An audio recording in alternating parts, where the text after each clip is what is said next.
ลึงเกณฑ์เมืองนาบ้านเมืองตั้งเป็นถิ่นฐานแต่ละบ้านสวยงามเทนามีบ่อนท่องเที่ยวให้แขกเที่ยวสมไปมาทับนกบัวทับนกเอ็นนั่นนะสวยงามเทนาเมืองนั้นของเฮาเมื่อได้มาเห็นใจตื่นเต้นเห็นสาวเมืองนั้นได้เห็นสาวงามแต่ละบ้านน้องกะว่ามางามแท้เจ้าสาวบ้านโดนตูมสีบุญเมืองคนหินนาเราบ้านป่าไผ่นาฝ่ายสาวเจ้ามาเห็นน้องสาวอยากได้เป็นแฟนสาวคาลีพาหยวกพาดีโป่งโดงน้องงามสูงส่งพาบงไออยากควงแขนไว้ห้อยน้ำอักน้ำเมืองที่ฟังใจแน่นไอ้นี่มาจากต่างแดนโอ้ว่าเห็นกับน้องนุ่งขาว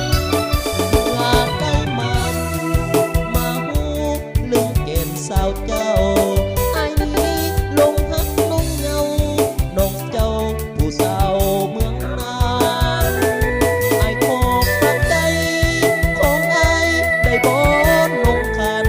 ไอ้นี่บ่ลืมตาหวานผู้สาวเมืองนั้นฟังใจไอ้อยู่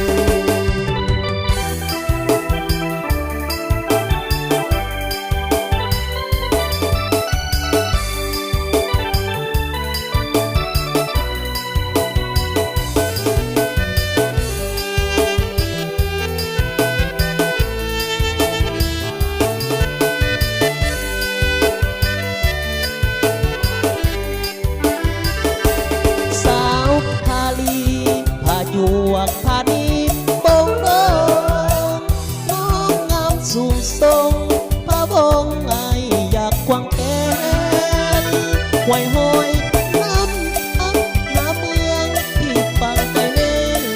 ไอ้นี่มาจากต่างแดนโอ้ว่าเห็นกับน้องนุ่งขาวเมื่อได้มาอยู่มาหู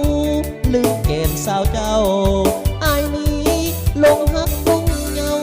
น้องเจ้าผู้สาวเมื